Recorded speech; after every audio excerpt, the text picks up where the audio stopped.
Good afternoon, everyone. Thank you for joining us today for our webinar with Ryan Glatt. Ryan, we're so grateful to have you with us today.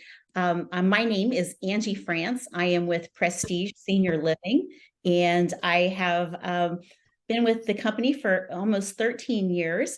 I am the product manager for our Expressions and Celebrations Life Enrichment Programming, and we want to let you know a little bit about our communities. We are up and down the West Coast. We have 40 plus assisted living, memory care, and independent communities, as well as our 40 plus skilled nursing centers throughout the West Coast as well. We want to tell you a little bit about some of the programming that we do. We do focus very much so on wellness within our assisted living and memory care communities. And that is why we have Ryan with us today to share on brain health and the importance of wellness. We do all age from the day we are born. And so we think it's important to focus on brain health throughout our lives, especially as we're aging in place and understanding ways that we can be healthy throughout the aging process. So Ryan, I want to share a little bit about your background and where you come from. And so Ryan is a certified personal trainer and a national board certified health and wellness coach with over a decade of experience. He focuses on his exercise and health coaching strategies on brain health, personalizing lifestyle interventions for individuals with brain and cognitive health goals. Ryan is a brain health coach and director of the Fit Brain program at Pacific Neuroscience Institute. And one of the advantages that we have of being in senior living is we get to connect with people from all around the world. And Ryan is one of those, and he has been with us and presented before. And so Ryan, I want to hand this webinar over to you to allow you to be able to share what you know and what we can learn in the area of brain health. So thank you so much for being with us. Thank you so much, Angie, for the opportunity and the wonderful introduction, and glad to have everyone here and back presenting with Prestige. I always appreciate the opportunity. So welcome, everybody. This is a presentation on brain healthy lifestyle behaviors.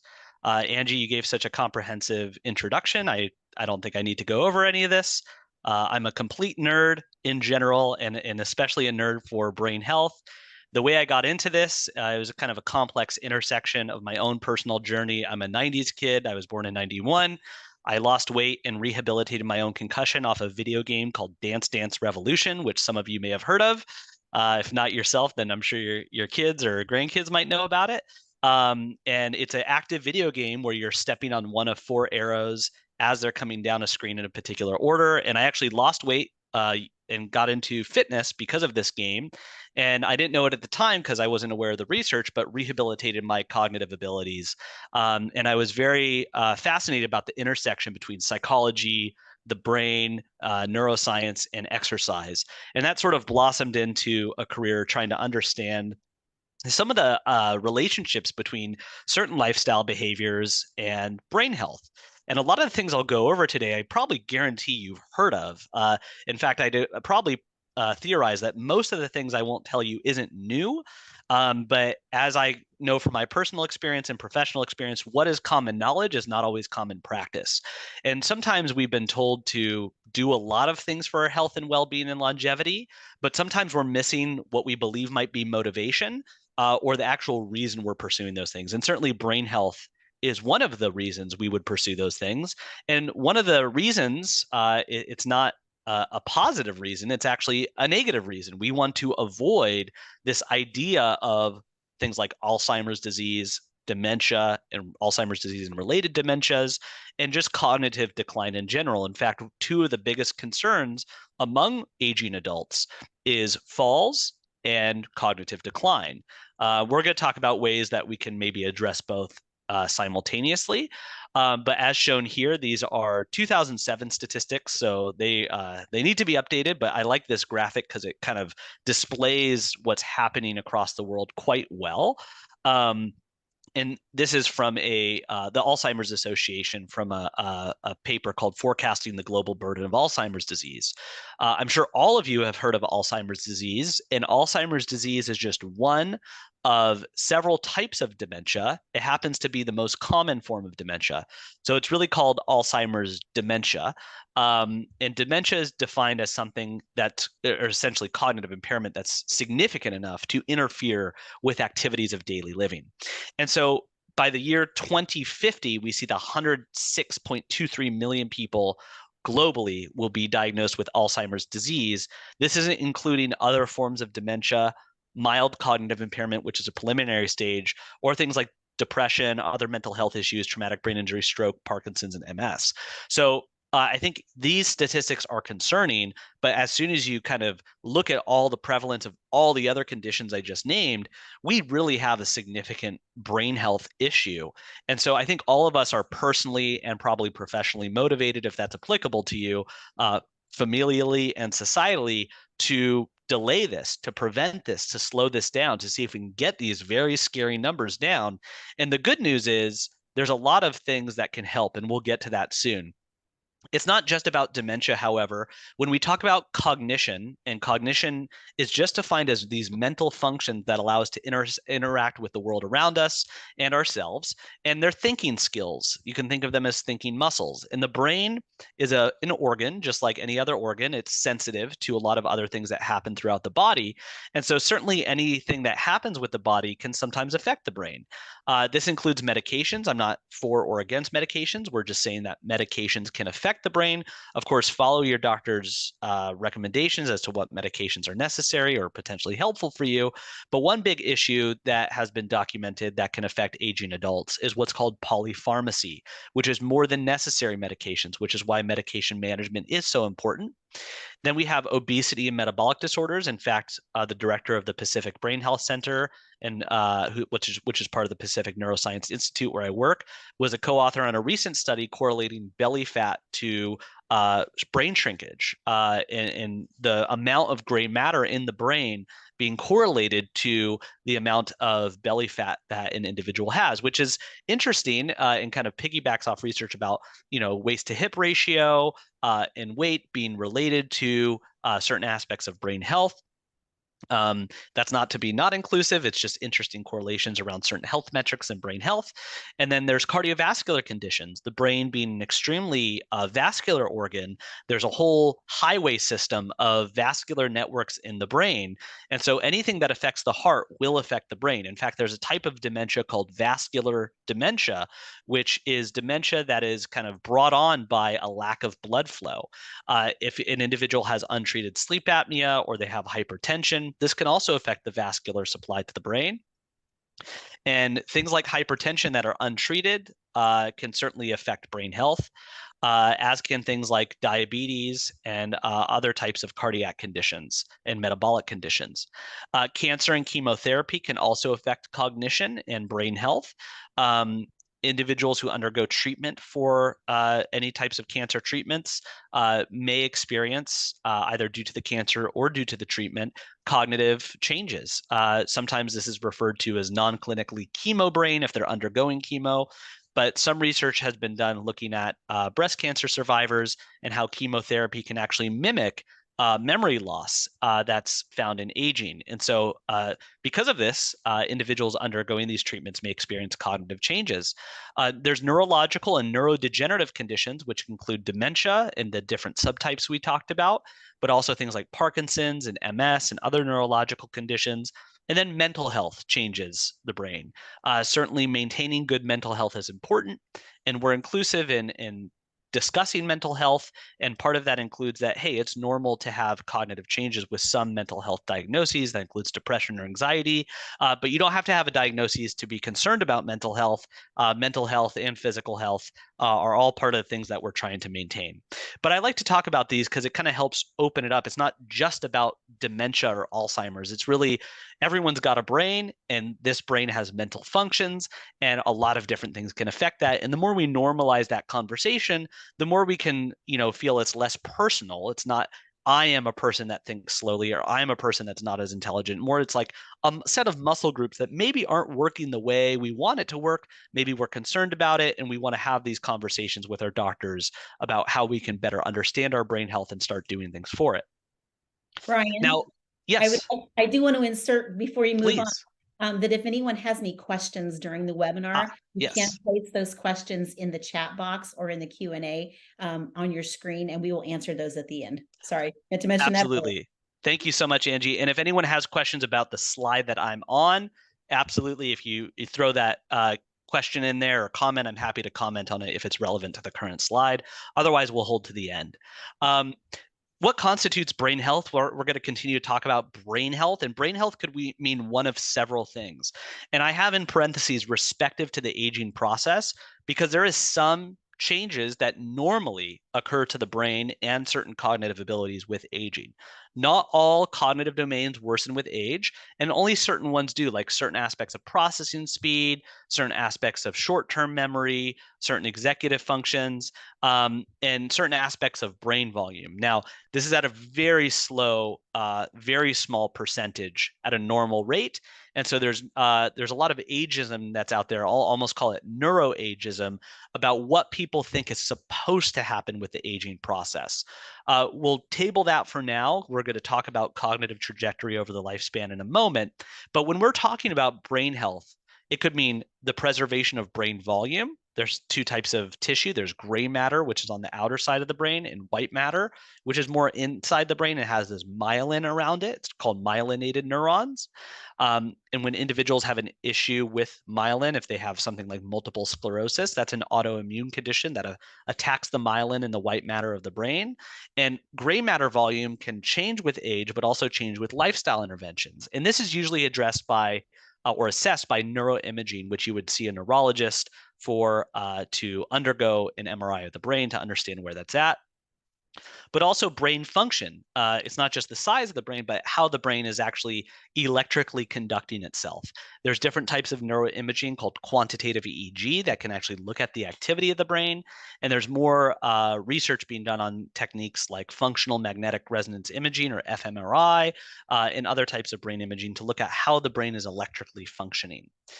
Then we're mostly talking about maintained and improved cognition. That can be an aspect of brain health when people feel like they're thinking slower than they have maybe in the past 5 years, or maybe compared to the past year, they're having more trouble with names and faces, particularly names. That's a very common complaint. And so the ability to maintain cognition respective to the aging process is a good thing. Slowing down cognitive loss is a big win, even if you're not improving that cognitive domain. But if, let's say, we underwent an exercise program and we feel mentally faster after 6 months, that would be improved cognition. And usually we're talking about cognition because it's something that people can feel. You can't really feel your white matter or gray matter, but you do feel sharper or less forgetful. Regulation of mental health, if you feel more in a positive mood state, that can definitely constitute brain health. And then resilience to insults and stressors. By insults, I don't mean calling somebody names. What I mean by insults is maybe a stroke or a traumatic brain injury or concussion. If one of those things was to occur, the resilience to that neurological insult or a stressor on the brain might be associated with brain health. So ideally, we want all of these. If you speak with your doctor about getting a brain health evaluation, they might test your cognition with a neuropsychologist. A neurologist might look at a brain scan. They might recommend a quantitative EEG if that's part of their practice. You might see a psychiatrist or a psychologist for a mental health evaluation, or complete some questionnaires. So there's a lot of ways to measure these different things subjectively and objectively, and certainly working with an interdisciplinary medical team is suggested in order to do that. Now, you're probably wondering at this point, well, what's normal aging versus abnormal aging? And it's individual, but there's been enough research to kind of justify, okay, what is normal versus abnormal? And a lot of this is based on aging beliefs. Some people believe it's normal to get dementia as we age. Some people believe it's normal to experience significant cognitive impairment or even get depression as we age. And according to the recent evidence, that's just not true. And some of those are rooted in ageist beliefs, and some of that's societal, younger people to older people, or older individuals having these negative beliefs about what knowledge they do and do not have regarding the aging process. And so with normal aging, looking at these top two green lines, it's normal to have some cognitive decline, but you see that steepness, that trajectory isn't that steep. It's sort of slow and gradual and minor. And there's kind of, different trajectories that you can have. You can have a little bit faster than compared to someone else, but maybe still be considered normal. But if there's this light blue line, this is associated with what's called subjective cognitive decline. In a clinical sense, it's called preclinical cognitive decline. This is where silent brain changes are happening, where you might notice a difference, but you also might not notice a difference. And you may not feel everything that's happening in your brain, just like you can't feel what's happening in every other organ unless there's a real problem. And so sometimes there can be changes in the brain decades before there's a problem, which is yet another reason to get a comprehensive evaluation of your brain health, even if you don't think you feel any different. But sometimes this can be a little bit faster or more significant in the sense that you notice that maybe compared to the past 1, 3, or 5 years, that your processing speed or memory or organizational abilities or directionality, ability to navigate, is not as good as it was recently. And recently is relative. Like I said, that could be 1, 3, 5 years, several months. And you're able to mask it. No one really can see that it's a huge problem, but there is some sort of concern. Now, that concern will be dependent upon your beliefs. If you believe this is normal with aging, you might not do anything about it. Or if you kind of shrug it off, nothing may happen. But however, if you believe that it's not normal, you can actually go and get it checked out. And I don't encourage people to be hyper anxious about this, where you misplace your keys once and you think you have Alzheimer's disease. And I also don't want people to be ignorant to this. It's sort of having a middle ground between those two things. But usually, as soon as there's a sign or symptom that's kind of recurring, you want to go get it checked out. If we continue on this pathway of the light blue line, there is a possibility of going to what's called MCI, or mild cognitive impairment, which is a diagnosable condition, and it consists of cognitive changes that are of a concern enough to an individual or family member, and one or domains of cognition are more significantly or severely impaired. However, because we have activities of daily living preserved, some people believe that there is not a problem. However, this is a preliminary stage before dementia. And so we come back to this kind of psychology spectrum of hyper anxiety regarding cognitive impairment and kind of shrugging off, oh, it's normal, I'm aging, I'm fine. And so it's really about being in the middle and saying, well, let's be curious about what's going on in our brains. And mild cognitive impairment does need to be diagnosed. So if you've received a diagnosis of mild cognitive impairment, you've likely already gone to see a doctor. Now, MCI can continue on this trajectory, or it can branch off into dementia, which, as I defined earlier, is cognitive impairment severe enough to interfere with everyday abilities. And there's different stages of severity and different types. Ones we mentioned include Alzheimer's, vascular dementia, frontotemporal dementia, and even mixed dementias, Lewy body dementia, and the like. And so our goal is to determine with our medical team where we are on this spectrum. I cannot tell you, and it's very difficult for you to judge where you are, but I think it's helpful to understand these possible trajectories so that we can better navigate and make decisions about healthcare. Now, in the interest of slowing things down, let me just show you the next slide. There's this theory called cognitive reserve. And cognitive reserve is sort of like, it's a metaphor for it would be like a gas tank, your brain's mental gas tank. And the more full this gas tank is, the longer the car, being your body and brain, can go for. And the higher our cognitive reserve, the longer we can offset neuropathologies like dementia. So the question is, how do we actually build up that cognitive reserve? And this is where we get into the what do you do about it piece. The biggest thing that we're going to talk about is shown in the upper left-hand box as modifiable health factors. And these modifiable health factors right here, they include everything we're talking about today: sleep, diet, exercise, stress management, and the like. And cognitive stimulation, of course, which is a separate box. But all of those things are modifiable health factors because those are things that we can change. And those are big contributors to cognitive reserve. There are other factors like education, social support, positive affect or mood states, undergoing stimulating activities and novel experiences. That's a very important one that people often miss. and cognitive training, sort of engaging your brain through both brain games as well as cognitively stimulating activities, which we'll define more as we get to that corresponding slide on that topic. So the rest of the presentation will be a breakdown of sort of these different components that you need to maybe consider if you want the most comprehensive approach to a brain healthy lifestyle. And there's a few ways to approach this. There's an approach that's based in breadth, sort of covering as many of these 8 domains as possible. We kind of simplify it to 6. We'll break that down a little bit more. And there's depth. So there's exercising and sleeping, but then really going into depth on how much exercise you're doing and what kinds of exercise you're doing. So today's presentation will be a balance of we're going to cover all these bases, but also go into a little bit more detail, because it's good to know that exercise can help with brain health. Not everybody knows that, but most people do. But most people don't get into the specifics about this. So it's one thing to say eat healthy, but it's another thing to say how to eat healthy. And that's what we're going to get into. So exercise and physical activity, sleep, diet, stress, cognitive stimulation, social support are what we call the vital 6. There's 2 more here that are really for your medical team. That is medication management and comorbidity management. Comorbidities means things like having hypertension or diabetes or more than one condition that needs to be either managed, treated, or assessed. Now, as we're talking about this stuff, you might wonder, well, can I actually make a difference? And the answer is yes. And according to the evidence, there's outcomes data showing various outcomes, beneficial outcomes for many of the things we'll talk about, all at different levels of evidence, but all having good evidence.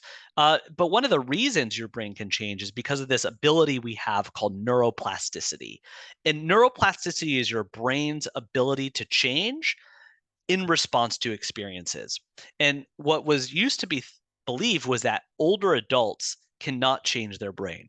There's sort of this ageist set of sayings, one of them being you can't teach an old dog new tricks. That's just not true. In fact, it's ageist and it's been disproven. However, as we're younger, we have a more sensitive brain and we're more sensitive to experiences. And around 30s or so, we start to kind of reduce that plasticity that we're not as sensitive as we were growing up. And we still have this well into late life. In fact, we have this ability up until the end of life. However, the main thing that people miss is this big detail in the upper right-hand corner here, which is the amount of effort required to elicit change in your brain is greater as you age. So in other words, we have to work harder for it with greater age. And this isn't too different from the ability to, for example, gain muscle mass as you age. It's absolutely possible. It's just harder and requires more time and effort to maintain and increase muscle mass with age. But it doesn't mean because there's more effort, we shouldn't pursue it. And sometimes people can do less physical effort and less cognitive effort as they age, which if brain health was the goal, that's actually the opposite of what should be happening. What we should be doing, and certainly easier said than done, and I empathize with that, but from a scientific perspective, we should probably be having more physical and more cognitive effort if the goal was to maintain brain longevity. So we talk about cognition a lot. We've been mentioning that word a lot. And what is it really? It's essentially a set of mental functions that allow us to interact with ourselves in the environment. And the brain is an organ and it electrically activates. It has blood flow that supplies this electrical activation. And certain types of cognition have been found to correlate with certain brain regions. For example, if you put your hand on your forehead, right behind your forehead is your frontal lobe. That's where what's called the executive functions live. That's the CEO of your brain. But it's not just that it lives there.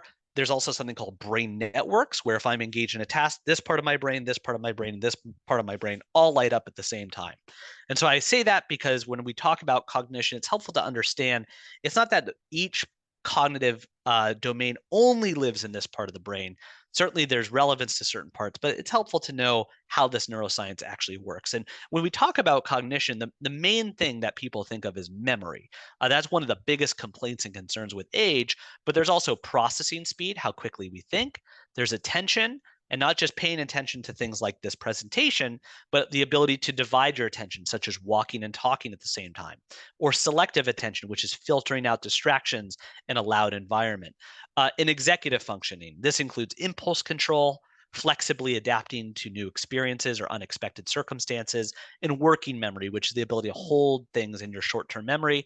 And then certain types of memory, there's autobiographical memory, there's memory for events and experiences, and so on and so forth. So I say this because it's not just about memory, there's these other cognitive domains, and certain aspects of cognition do decline slightly with age, and certain do not. So for example, verbal ability, language ability actually improves with age, and long-term memory or wisdom improves with age, the accumulation of knowledge.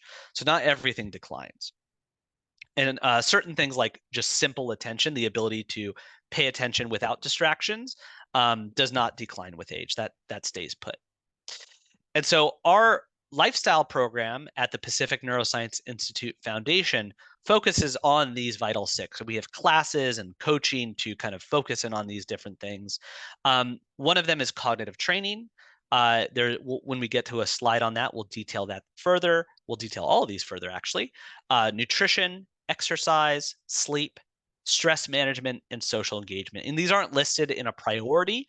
They're not listed in any particular order, but they are listed in the order in which we usually have to cover them based on someone's knowledge or lack of participation in these domains. Of course, that varies widely based on the individual. So let's talk about exercise. This is sort of my favorite topic. That's my bachelor's degree is in exercise science. And I often talk about exercise because it's one of the things that has the most scientific evidence. Yet 80% of older adults do not hit the minimum recommendation of exercise for Americans. And that is 150 minutes per week of moderate to vigorous physical activity or equivalent. That could be 75 minutes per week of higher intensity activity, and you do get more benefits for different types of activities, which we'll really talk about. Now, 150 minutes is a really off-putting number. Number one, because nobody measures anything in minutes per week. I don't think anyone does that but researchers. And so I like to boil it down to it could be 5 days a week, 30 minutes, or it could be 3 times a week, 45 to 60 minutes, or any configuration therein. Cardiovascular activity is very good for the brain because it provides blood flow, can keep your heart healthy. It includes a lot of walking and mobility, but that could be cycling, hiking, swimming.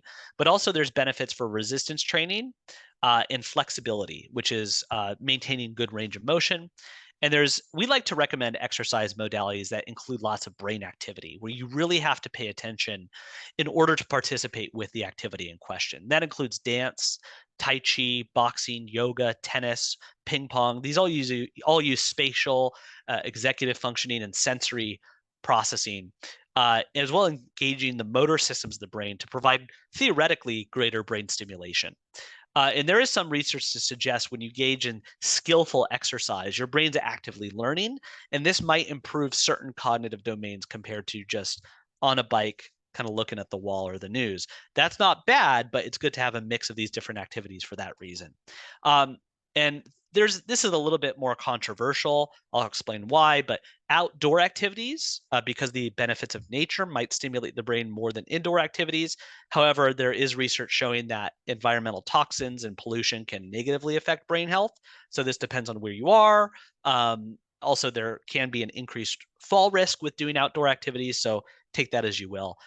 If you do indoor activities versus outdoor, it's not like you're missing this huge beneficial effect. It's just maybe outdoor activities have this additional benefit because of nature exposure. When we do exercise, especially cardiovascular exercise, what's so interesting is that the brain can actually change and modify as a response to that cardiovascular stimulus. So there's a process called angiogenesis, which is the creation of new blood vessels. And I apologize if this is a squeamish picture for anyone, but I think it's rather cool that you have these vascular networks in the brain, and because you're creating more blood flow, the brain says, okay, we're going to actually expand our vascular network in order to accommodate that cerebral blood flow. And this can occur in adulthood. And in certain areas, the brain can feed certain brain regions and maybe even correlate to new brain cells. You also might have heard of the hippocampus. It's shown here in red, and it's a seahorse-shaped part of your brain that's deeper in your brain. And the hippocampus is talked about a lot because of its relationship to memory. And the decline in the function and structure of this area can be related to memory issues. And the good thing is that it responds very well to aerobic exercise and physical activity.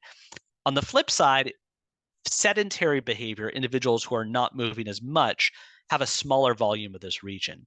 It's also one of the areas of the brain in adult humans where neurogenesis, or the creation of new brain cells, might be likely. That's not true for all parts of the human brain. More research is needed for that. And it's also very sensitive to lifestyle interventions. So if we have poor sleep, high stress, and sedentary behavior, we usually see shrinkage of this area. On the flip side, if we see stress management, physical activity and exercise, and healthy sleep, we see maintenance or sometimes even growth of this area. Also, resistance training, which is really having its moment in research. A lot of older adults do not engage in resistance training, partially because of the aerobics revolution, but also because not a lot of people know the benefits of strength training. Strength training is really important physically for maintaining muscle mass and preventing frailty and falls.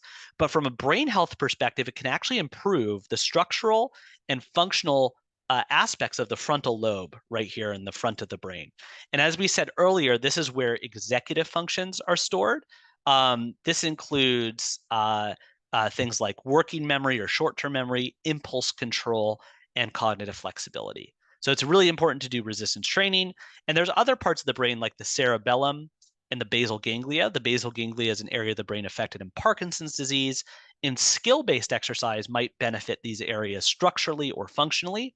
And so I say this as a certified clumsy person. A lot of people say, oh, I'm just clumsy, I'm not coordinated. But you would never say that about weakness. You would never say you're a physically weak person. We would just say, oh, well, you should probably do more strength training. So when people are uncoordinated or clumsy, I kind of reframe that to, well, how much training have you done in that area? How much dance or ping pong or coordinative activities have you done? And research does show that these types of skillful coordinative activities have a brain benefit, but also a falls prevention benefit. And you can actually become less clumsy and more coordinated with time and with training. And that's because certain areas of your brain, like the cerebellum, as shown here in this picture, are responsible for that and can improve in their function. So we've talked about three different types of activity: aerobic, resistance, and coordinative. And we'll revisit this recommendation of 150 minutes or more, which is about 2.5 to 5 hours a week of aerobic exercise, with additional benefits for this skill-based, or what we call neuromotor training, and strength training. And so you want to do more than one type because multi-domain exercise programs slow down cognitive decline more than single modality or shorter programs. And according to a big review study, even in people with existing cognitive impairments, it took about 52 hours of exercise to experience significant cognitive benefits, specifically that in processing speed and executive functions in older adults.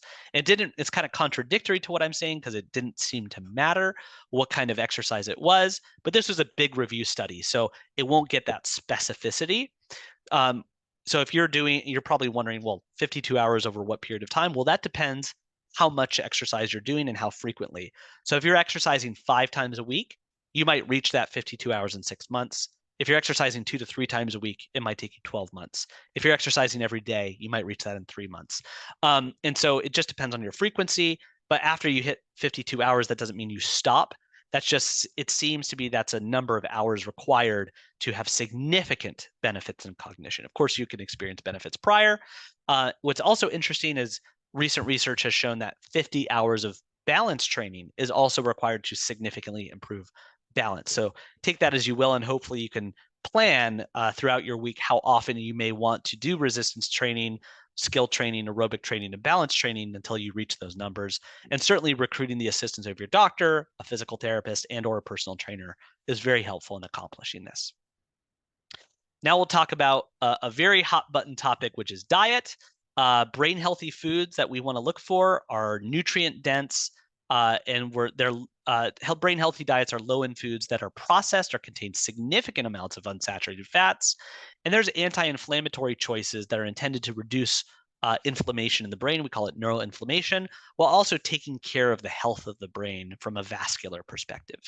So certain foods to include can include leafy greens, vegetables, berries, nuts, legumes, whole grains, fish, and poultry. And there is a couple of diets you may have heard of. One is called the Mediterranean diet. The other is the DASH diet, which is a diet for treating hypertension. And the other is called the MIND diet. And the MIND diet is a combination of the Mediterranean and DASH diet. And it's specifically for brain health and has been studied long enough to show that individuals who adhere to this can experience preservation of brain volume, sometimes improvements in cognition. And it includes 6 servings of green leafy vegetables a week, 2 servings of berries a week, 5 servings of nuts per week, at least 1 serving of fish per week, 2 servings of poultry per week, 4 servings of beans per week, and grains can be healthier grains, whole grains, 3 servings per day, depending about your carbohydrate intake. Of course, you're going to want to consult your doctor and maybe a nutritional professional or dietitian prior to undergoing changes to your diet. And if you want more detail, more recipes, more specificity, what these servings actually mean, I'd strongly recommend looking at a Mind Diet book or Mind Diet guidelines online. Now, wine, I saw a question in the chat about alcohol. Some research has shown that the benefits of wine come from some of the components, specifically the antioxidants in wine, specifically red wine. However, no more than 1 serving per day is recommended. This is a controversial topic. Some people believe that no alcohol is safe for the brain, and some people have heard information that, depending on what source you're getting it from, that 1 to 3 drinks a day, depending on your age and gender, might be recommended. For a healthy heart, for instance, I'm sort of the camp where less alcohol is better, but I'm not going to tell anyone they can't drink it. But I'm more along the lines of less is more. If you do have cognitive impairment, existing cognitive impairment, it's even more of a sensitive issue because your brain is already undergoing some changes. You want to give your brain the best chance it can have of being healthy. And so less alcohol, in my opinion, is better. Now let's talk about sleep. When I ask people how they sleep, they say great, but usually they're talking about the duration. This is how many hours you sleep for. Now, how many hours you sleep for is not the same of how many hours you are in bed, because then there's also continuity, which is how many awakenings you might have. And the less awakenings you have, the better. You want good sleep continuity so you can go through these sleep stages of light to deep to REM sleep and go through that cycle. The timing matters, what time you go to bed versus what time you wake up. Your level of alertness or sleepiness matters. Your satisfaction with your sleep matters. And even if you're sleeping the recommended 7 to 8 hours, quality matters. Many individuals say they sleep fine, but you don't know how you're sleeping while you're sleeping because you're unconscious. And so I encourage everybody to consider a sleep study and speaking with their doctor about seeing a sleep doctor just to get assessed.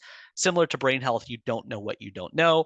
And it's hard to feel REM sleep or deep sleep. You can feel restfulness, but once again, this is heavily rooted in bias in what people believe is good versus bad sleep. And untreated sleep apnea or other things can significantly affect brain health. And so it's important to get those things caught and treated. There's something called sleep hygiene, which is kind of like dental hygiene. You want to exercise and be active. That can help with sleep, but not right before bed. Managing stress is important, managing the amount of noise and light in your environment, your temperature, keeping a nice cool bedroom, maintaining a good sleep hunger for sleep, which is not engaging in activities that are very activating right before bed. And naps are also a controversial topic. Research has shown naps around 20 minutes can actually help improve cognitive performance. But I put an asterisk on that because if naps are reducing your hunger for sleep, it may be deleterious to you. Also, caffeine, alcohol, and nutrition. Caffeine and alcohol before bed can negatively affect sleep. You want to cut out caffeine about 8 to 10 hours before bedtime, and alcohol can also negatively affect the depth of sleep. And many people say, well, I can drink a cup of coffee before bed and still fall asleep. I say that's all fine and dandy, but it doesn't mean that you're getting into deep sleep or REM sleep as a result. And this presentation will be available later via PDF. We'll send that out.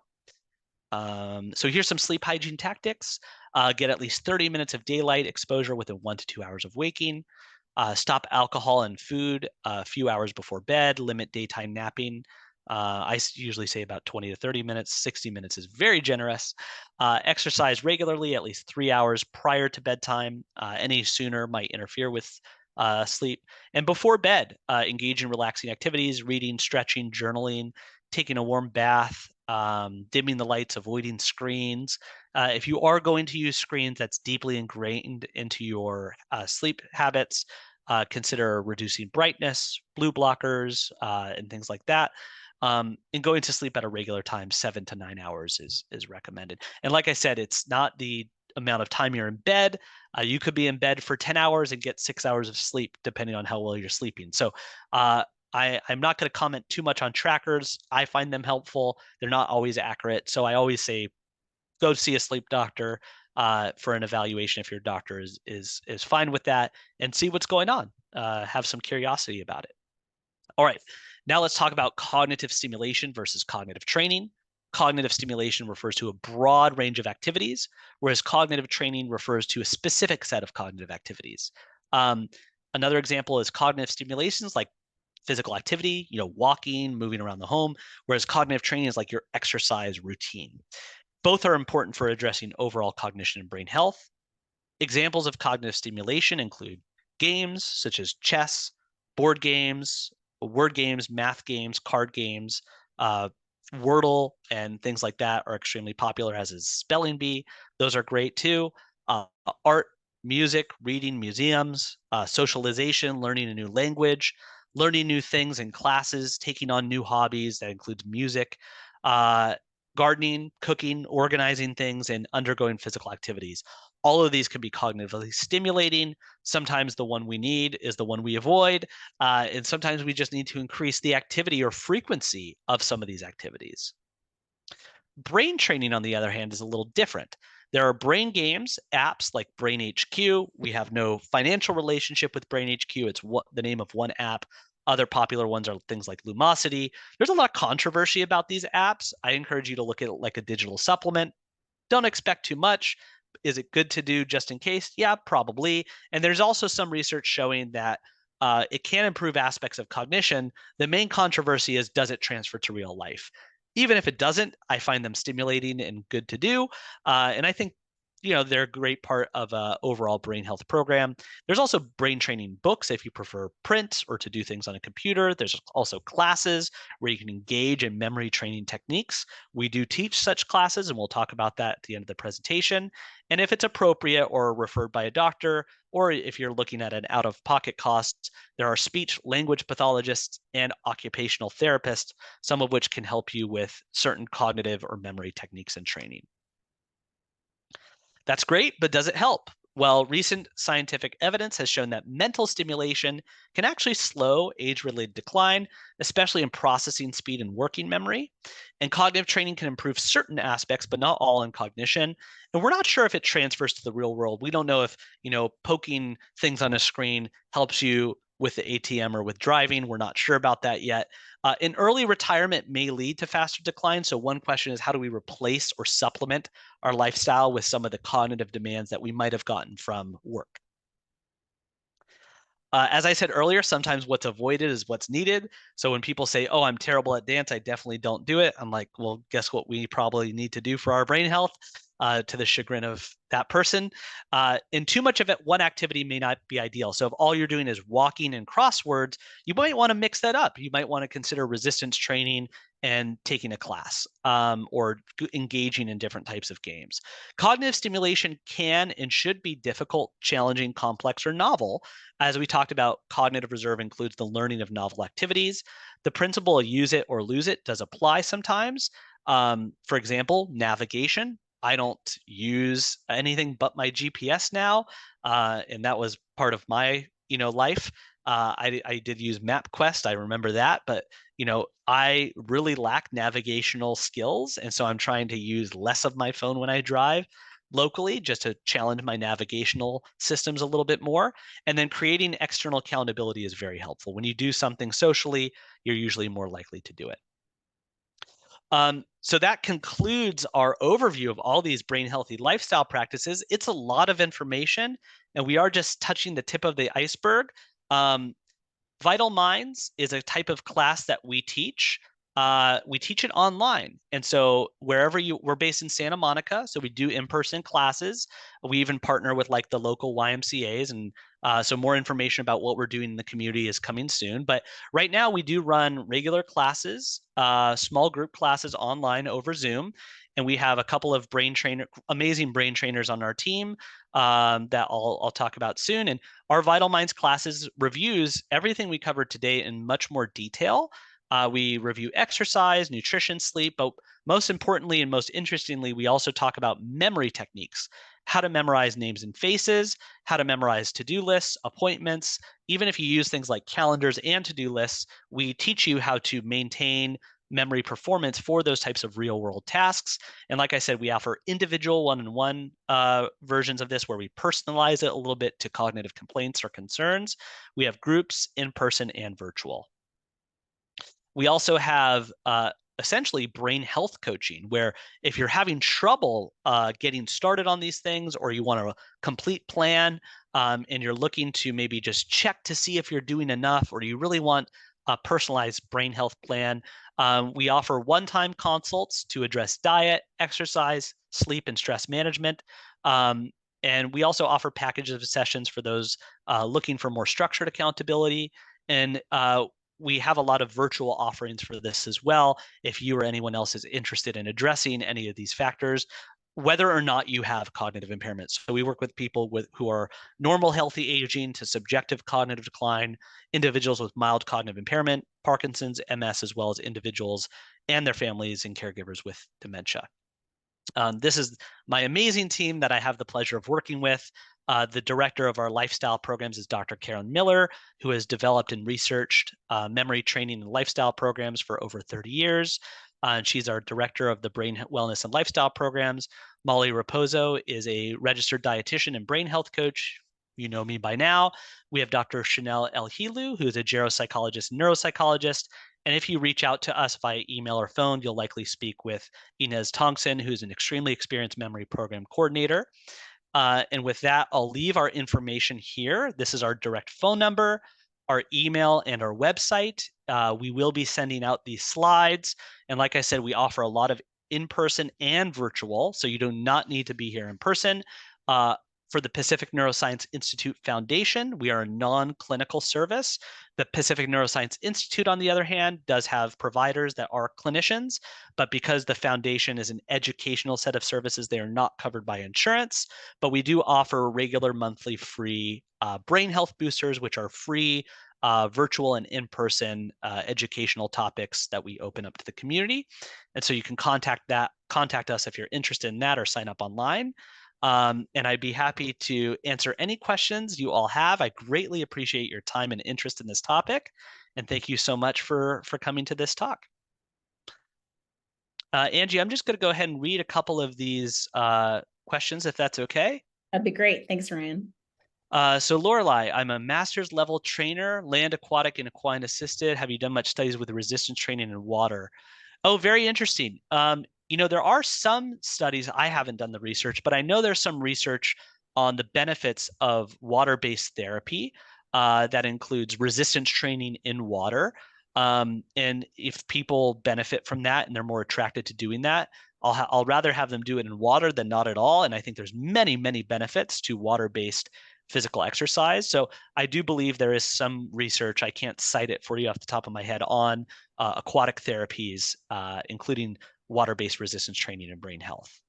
So thank you for that question. I've noticed that my dad's memory seems to be slipping a bit. He's sensitive when I bring it up. Are there tips you have on how I get to talk to him and get him started on some of these? Absolutely. It's very normal for this to be a sensitive topic for people. There can be a lot of pride, a lot of stubbornness, maybe a lack of insight, and no one wants to believe that there's any sort of cognitive weakness that they're experiencing, especially between their age-related beliefs. And so if someone has memory issues that are slipping a bit, one way to flip it is to ask them if they've noticed any changes. If you really notice changes and they say they don't notice any changes, they may be lacking some insight. And you might explain getting an evaluation of brain health similar to a colonoscopy. Nobody looks forward to doing that, but everyone sort of agrees that it's helpful to do. And sometimes encouraging them to speak with their doctor or do a quick evaluation can be helpful. There are many, many other techniques to kind of disarm these very sensitive situations, but those are a couple things that you can start with. Someone asked, are the weekly or monthly classes free online? That's a great question. We do have both free offerings. We do those monthly or bi-monthly. Sometimes we do them online and sometimes we do those in person. We don't have a set schedule of that, but if you go to our website and join our email list, you'll be notified if we do a virtual brain health booster, which is the free class. And then we don't have them weekly, unfortunately. It's only on a monthly basis at this time. Mary asks, how long should we turn off the TV or computer? This varies. Usually it's anywhere from 1 to 2 hours before bedtime, maybe 30 minutes at the least. You basically want to give your brain time to slow down. We need to slow down our brain waves in order to sleep, and anything that speeds them up can counteract that. So bright lights, white light, and cognitive activity can kind of work against us in that regard. So I'd say anywhere from 30 to 90 minutes.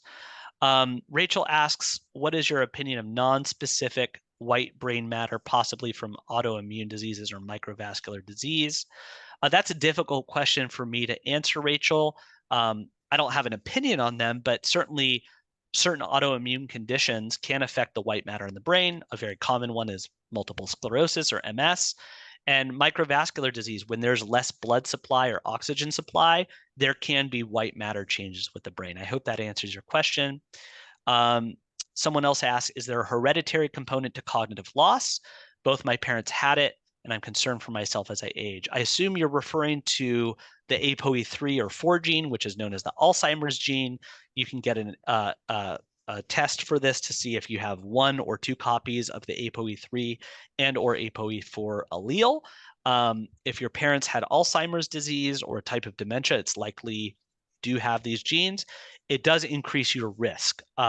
I can't cite the exact percentage of increased risk off the top of my head, but it's part of a consultation with a neurologist or your doctor about these genes and how they increase your risk. I will cite a phrase that I'm somewhat fond of, is that genes may load the gun, but the lifestyle pulls the trigger. So even if you have a higher risk of Alzheimer's disease because of these genes, it should just increase your motivation to really adhere to these lifestyle factors. But certainly speak with a neurologist and a doctor regarding that. That's all the questions I'm seeing. I'm happy to stick around a few minutes for more. Ryan, thanks so much. You've presented so much great information for us today. I would like to say, and I love that quote too. I think that's a really great quote. And I would like to say too, at Prestige, we value wellness so highly, and having Ryan with us today has certainly been part of what our programming involves. And we do look at the body, mind, and spirit through our wellness programs within Prestige. We look at the neuroplasticity of the brain and offer exercise programs such as Ageless Grace is one that is prominent in our communities. We do have several wellness coaches within our communities. Lorelei, who asked one of the questions earlier, is one of those great wellness coaches. Awesome. And so we're really grateful to have people in our communities who can help serve in the area of wellness. We also do things like the Energize Exercise Program, which works with balance and flexibility and strength training, as well as our Mind Masters program. We work with Dr. Rob Winningham at times for cranium crunches and ways to Dr. Winningham is wonderful. Yes.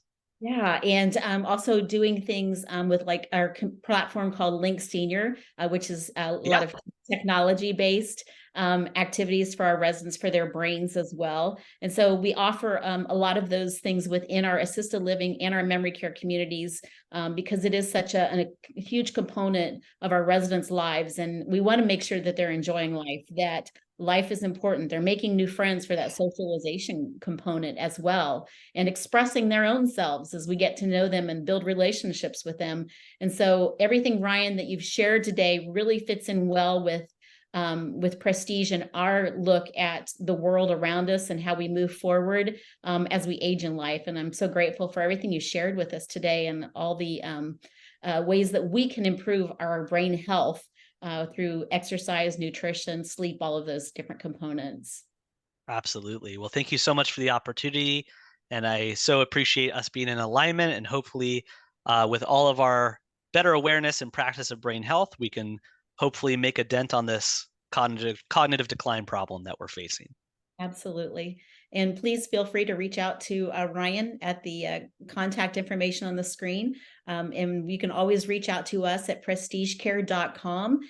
Once again, we will send a recording and as well as the Ryan slides for today out to those who registered for the webinar. And we hope that you will be with us. We do have a webinar coming up at the end of the month that focuses on memory care, specifically with Adria Thompson and Be Light Care on the 28th at 11 a.m. And so we hope that you will sign up for that. You can look at our Facebook pages or you can go to our website as well. So thank you so much. Ryan, anything else you'd like to close with today? I think that's it. I think I've already said too much. No, I don't think that's the case. We can always continue to learn and increase our brain health as well. So thanks Awesome. everyone for joining us today, and we look forward to seeing you at our next webinar. Have a great one. Bye-bye. Thank you, everybody.